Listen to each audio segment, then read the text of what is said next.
თავი მეცხრე. მოდიოდა და დაინახა კაცი დაბადებიდან ბრმა. შეკითხნენ მოწაფეები, რაბი ვინ შესწოდა მან თუ მისმა მშობლებმა ბრმა რომ დაიბადა? მიგო იესომ. არც მას შეუცოდავს და არც მის მშობლებს, არამედ რათა ღვთის საქმენი გამოცხადდეს მასში. ჩვენ უნდა ვაკეთოთ იმის საქმენი, ვინც მე მომავლინა. სანამ დღია, მოდის ღამე, როცა ვეღარავინ შეძლებს კეთებას. სანამ წუთის სოფელში ვარ, წუთის სოფლის ნათელი ვარ. ეს რომ თქვა მიწაზე დაანერწვა. ნერწყვით ტალახი მოზილა და თვალებზე წაუსვა ბრმას. უთხრა, წადი და დაიბანე სილუამის აუზში, რაც ნიშნავს მოვლინებულს. წავიდა, მოიბანა და მოვიდა თვალახელილი.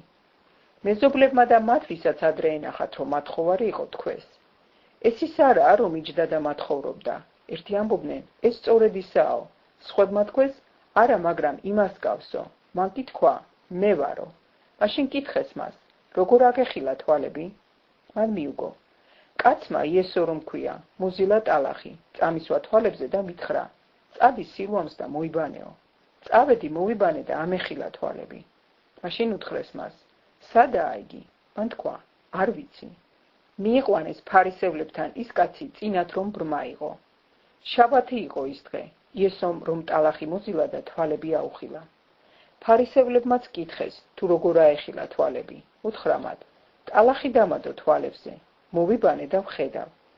მაშინ ზოგმა ფარისევებმა თქვა, ეს კაცი არ არის ღვთისაგან, რა კი შაბათს არ იცავს. სხვებმა კი თქვეს, როგორ შეძლებს ცოდვილი კაცი ასეთი სასწაულების მოხდენას? და იყო მათ შორის განხეთქილება. კვლავ უთხრეს ბრმას, შენ რა სიტყვი მასზე თვალები რომ აგიხილა? მან თქვა, წინასწარმეტყველია იგი. არ დაუჯერეს იუდეველებმა მას, რომ ბრმა იყო და თვალები აეხილა, სანამ თვალახელილის მშობლებს არ დაუძახეს. კითხეს მას, ესაა თქვენი ვაჟი, ვისზეც ამბობთ, რომ ბრმა დაიბადაო, ახლა როგორ გახედავს? მიუგეს მშობლებმა და უთხრეს, ვიცით, რომ ეს ჩვენი შვილია და ბრმა დაიბადა, მაგრამ ახლა როგორ ხედავს, არ ვიცით, ან ვინ აუხილა თვალები, არც ეგ ვიცით. ხომასაკოვანია, მას კითხეთ და თვითონ იტყვის თავის თავზე. ასე უთხრეს მისმა მშობლებმა, რადგან ეშინოდათ იუდეველებისა. ვინაიდან იუდეველებს უკვე პირი შეეკრათ, სინაგოგიდან მოეკვეთათ ყველა, ვინც მას ქრისტეთ აღიარებდა. ამიტომ უთხრეს მშობლებმა, ასაკოვანია, მას კითხეთო. ამიტომ მეორე დაუძახეს იმ კაცს ბრმა რომ იყო და უთხრეს, მიაგე დიდება ღმერთს. ჩვენ ვიცით, რომ ცოდვილია ეს კაცი, მან კი მიუგო. არ ვიცი ის კაცი ცოდვილია თუ არა, ერთი რამ ვიცი, ბრმა ვიყავი, ახლა კი ვხედავ. კვლავ უთხრეს მას, რა გაგიკეთა, როგორ აგიხილა თვალები? მიუგო მათ. მე უკვე გითხარით და არ მისმინეთ.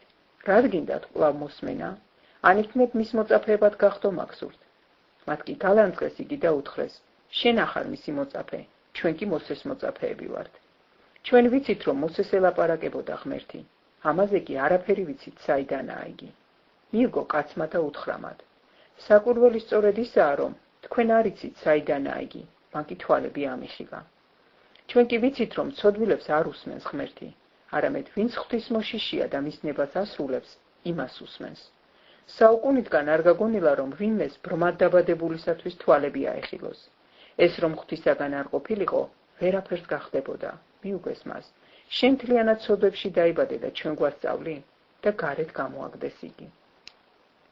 იესომ გაიგო, რომ გარეთ გამოაგდეს იგი. მონახა და უთხრა მას, შენ გწამს კაცის ძე? მიუგო მან და უთხრა, ვინაა იგი უფალო რომ ვიწამო? იესომ უთხრა, შენ გინახავს იგი და ვინც შენ გელაპარაკება ისაა.